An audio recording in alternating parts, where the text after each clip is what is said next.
Halo para pendengar, dimanapun kalian berada, balik lagi di channel Gergestopper. Oke, pada video kali ini gue akan melanjutkan tentang pembahasan Light Novel Konosuba volume 11.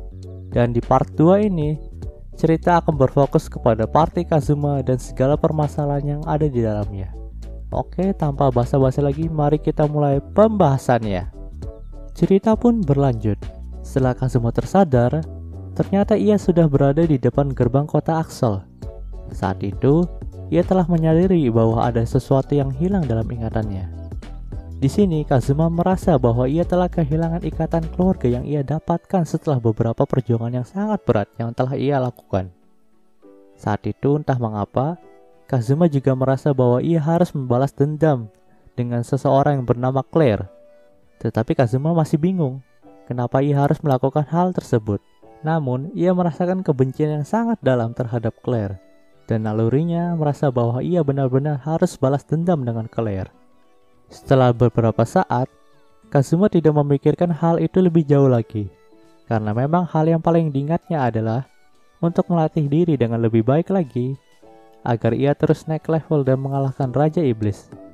Supaya ia bisa memenuhi setiap harapan dari surat yang ditulis oleh anak-anak dari ibu kota yang sangat mengagumi jalan hidup Kazuma.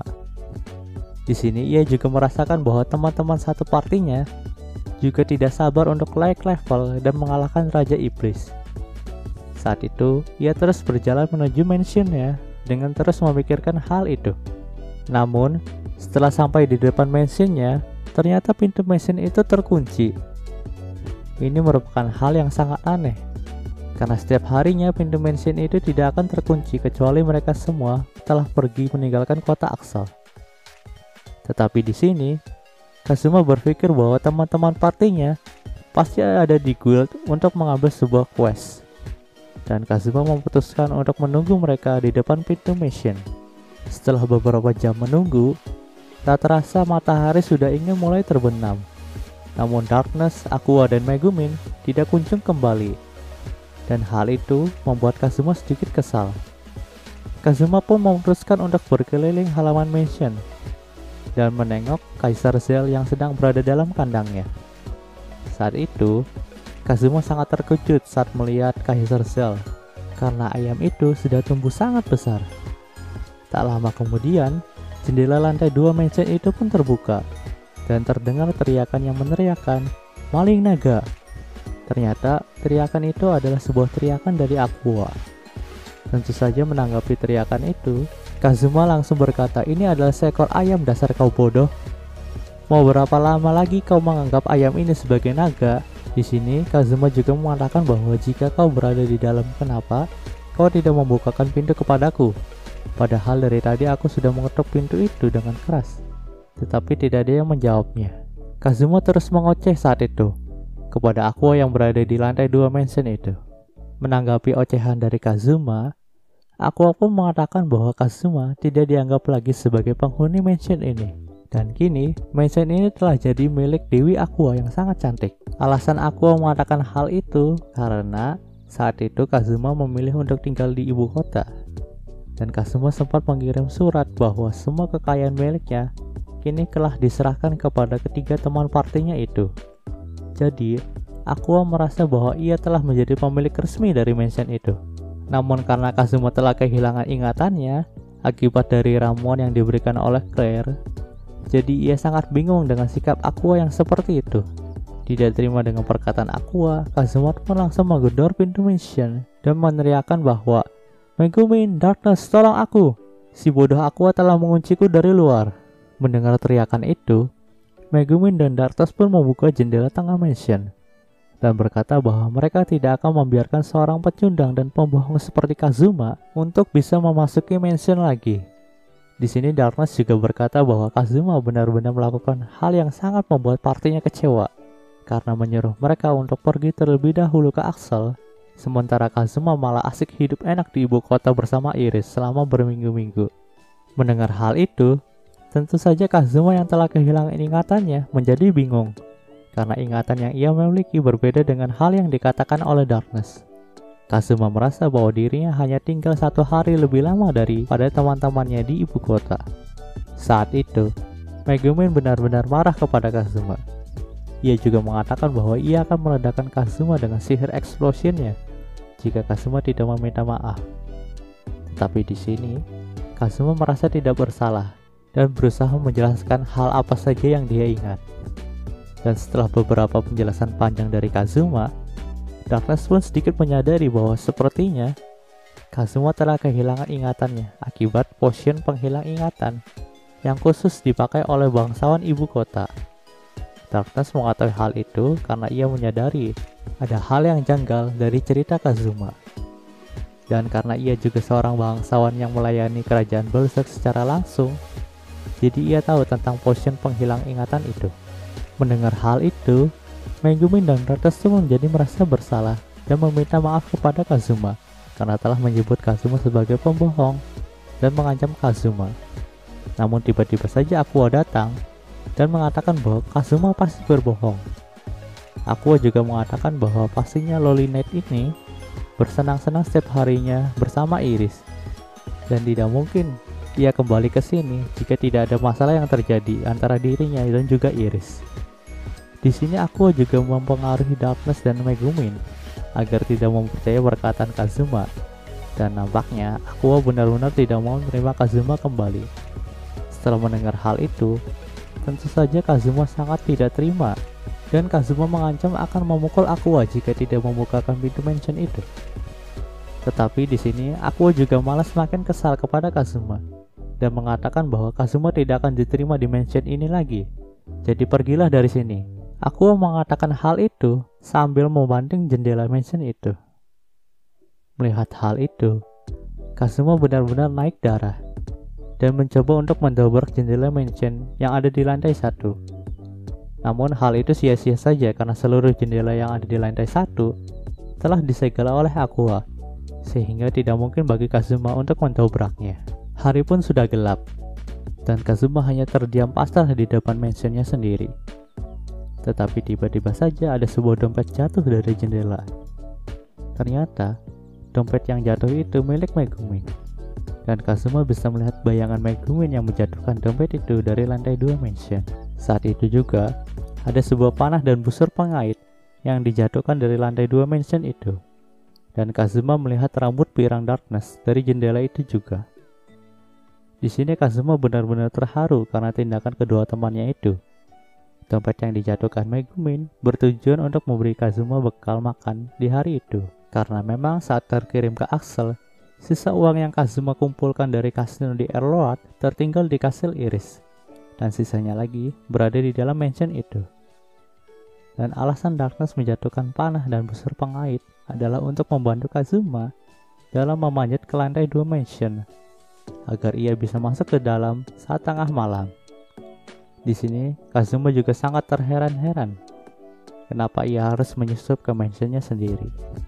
Namun Kazuma tidak terlalu memikirkan hal itu lagi dan pergi mencari makanan di bar. Saat itu Kazuma benar-benar merasa sangat bersalah ketika membeli makanan dengan uang yang Megumin berikan kepada Kazuma. Jadi, ia berusaha untuk membeli makanan yang semurah mungkin, dan ia akan mengembalikan uang Megumin ketika Kazuma telah memasuki mansion lagi. Tetapi, Kazuma mengingat kembali bahwa dulu saat ia memanjat mansion keluarga Dustines, Kazuma harus diberi sihir buff dari Aqua terlebih dahulu. Dan situasi saat ini, ia tidak diberi sihir buff oleh Aqua, maka pastinya akan sulit bagi Kazuma untuk naik ke lantai 2 mansion itu tanpa sihir buff dari Aqua. Selama perjalanan kembali ke mansionnya, Kazuma terus saja memikirkan tentang rencana penyusupan yang ingin dia lakukan. Tetapi tiba-tiba saja, Kazuma bertemu dengan Vanir. Sontak setelah melihat Kazuma, Vanir langsung mengatakan, "Hei, lama tidak bertemu si populer yang menikmati makanan yang sangat lezat dan dibayar oleh uang dari gadis yang menyukainya. Senang bertemu denganmu kembali. Di malam yang penuh bulan purnama ini, aku berencana untuk memanjat gereja kultus Aksis dan mengganti lambang kultus Aksis yang tidak waras itu dengan sebuah lobak. Apakah kau mau ikut?" Setelah mendengar hal itu, sontak Kazuma langsung menolaknya. Namun di sini Kazuma menyadari sesuatu bahwa pastinya Vanir bisa membantunya menyusup ke mansionnya sendiri. Jadi, Kazuma langsung memberitahu hal yang ingin dia lakukan kepada Vanir. Setelah mendengarkan permintaan dari Kazuma, Vanir pun menjawab, "Wah, jadi kau mau meminta itu ya? Tetapi, kau seharusnya memberiku sesuatu yang sepadan jika kau meminta aku membantumu. Karena aku sang bangsawan neraka hanya dapat membantu sesuai bayarannya." Mendengar pernyataan dari Vanir, Kazuma pun langsung menjawab bahwa ia akan pergi ke toko Wish untuk membeli semua barang yang tidak berguna di sana. Mendengar jawaban dari Kazuma, Vanir pun langsung berkata bahwa, "Baiklah pelanggan, kau bisa mengandalkan aku. Apakah kau mau lobak ini sebagai bonusnya?" Tentu saja Kazuma menolaknya, dan Kazuma merasa ada yang salah dengan kepala iblis itu. Malam itu, Kazuma dan Vanir berusaha menyusup ke mansion. Dan setelah mereka berkeliling untuk mencari sebuah celah untuk masuk, di sini Kazuma menyadari bahwa setiap jendela di lantai 2 telah disegel oleh Aqua. Tetapi hanya jendela kamar yang dihuni saja yang tidak disegel oleh Aqua. Jadi pilihannya adalah Kazuma harus menyusup ke mansion melalui jendela kamar dari Darkness ataupun jendela kamar dari Megumin. Di hadapan dengan dua pilihan yang berat itu, Kazuma langsung meminta Vanir untuk menggunakan penglihatan masa depannya untuk membantu Kazuma dalam memilih jendela manakah yang tepat. Mendengar hal itu, Vanir menjawab bahwa karena aura suci dari Dewi Bodoh itu yang sangat bertebaran di mansion ini, Vanir tidak bisa melihat masa depan dengan terlalu jelas. Tetapi ia mengatakan bahwa kedua jendela itu memiliki hasil yang sama. Namun jika Kazuma memilih jendela dari Megumin, maka ia akan mendapatkan sedikit bonus. Jadi Vanir merekomendasikan jendela Megumin. Mendengar hal itu, Kazuma langsung menggunakan panah dan busur pengait yang diberikan oleh Darkness untuk naik ke jendela Megumin. Tak lama kemudian, Megumin menyadari keberadaan Kazuma dan langsung membukakan jendela untuk Kazuma. Namun tepat saat Kazuma ingin masuk ke dalam kamar Megumin, Aqua tiba-tiba saja mendobrak pintu kamar Megumin dan mengatakan bahwa ia akan melakukan pemeriksaan kamar. Sontak, Megumin dan Kazuma pun menjadi kalap. Namun dengan sigap, Megumin langsung menutup gorden jendela kamarnya agar Kazuma tidak bisa terlihat oleh Aqua. Di sini terjadi situasi di mana Megumin yang berusaha secepat mungkin untuk mengusir Aqua dari kamarnya, dan Kazuma yang bergelantungan di depan jendela Megumin. Kazuma dengan sekuat tenaga menahan genggamannya itu agar tidak terjatuh. Tetapi tetap saja tanpa sihir buff dari Aqua, maka Kazuma tidak akan bertahan lebih lama lagi. Ketika ia hampir jatuh, tiba-tiba saja terdengar teriakan dari pintu depan. Dan ternyata, itu adalah teriakan provokasi dari Vanir yang menantang Aqua untuk bertarung dengannya. Sontak, Aqua yang mendengar tantangan dari Vanir langsung menuju ke sana untuk menghajar iblis aneh itu. Tak menyia-nyiakan bantuan dari Vanir, Kazuma langsung masuk ke kamar Megumin. Tetapi tiba-tiba saja, Megumin memeluk Kazuma dengan sangat erat, seakan-akan ia sangat rindu dengan Kazuma. Kazuma pun menyadari bahwa inilah bonus yang dikatakan oleh Vanir, dan Kazuma sangat menikmati pelukan itu. Mereka pun terus berpelukan, walaupun Vanir dan Aqua sedang bertarung di depan mansion. Setelah beberapa saat, Megumin pun mengatakan bahwa Kazuma harus berbaikan dengan Aqua sekarang. Mungkin saja Aqua akan memaafkan Kazuma jika ia meminta maaf dengan tulus kepadanya. Mendengar permintaan dari gadis yang memeluknya itu, hati Kazuma pun melunak dan ia langsung menuju ke tempat Aqua untuk meminta maaf. Namun saat Kazuma sudah bertemu dengan Dewi Bodoh itu, Aqua langsung berteriak dan mengatakan bahwa Kazuma adalah maling. Sontak, Kazuma benar-benar menjadi marah kembali, dan niatan minta maafnya itu telah menghilang. Saat itu, Kazuma langsung menyerang Aqua untuk memukulnya, namun sayangnya, ia malah dikalahkan oleh Aqua, karena Aqua memakaikan sihir buff kepada dirinya sendiri, dan Kazuma pun berakhir dihajar oleh Aqua. Saat itu, Aqua langsung berkata kepada Kazuma bahwa jika Kazuma ingin diterima di party ini lagi, maka ia harus meminta maaf kepada Aqua dan berdoa kepadanya 3 kali dalam sehari. Namun, tentu saja Kazuma menolak hal itu, dan malam itu menjadi kekalahan bagi Kazuma. Dan di sini Kazuma berkata bahwa ia akan membalas perbuatan Aqua.